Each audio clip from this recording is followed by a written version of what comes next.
County, northeastern Hayes County, Travis County, northwestern Bastrop County, northwestern Lee County, until 10:15 p.m. Central Daylight Time.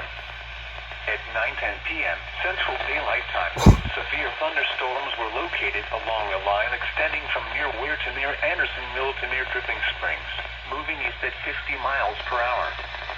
Hazard, 60 miles per hour with gusts and penny-sized hail.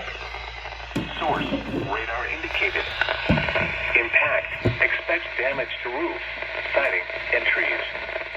Locations impacted include Austin, Round Rock, Cedar Park, Georgetown, Pflugerville, Taylor, Elgin, Dripping Springs, Tanglewood Forest, Saraneta, Anderson Mill, Austin Bergstrom International Airport, Windmere, The Ender, Atoll, Lakeway, Manor, Lago Vista, Beacon, and West Lake Hills. A tornado watch remains in effect until midnight Central Daylight Time for South Central Texas.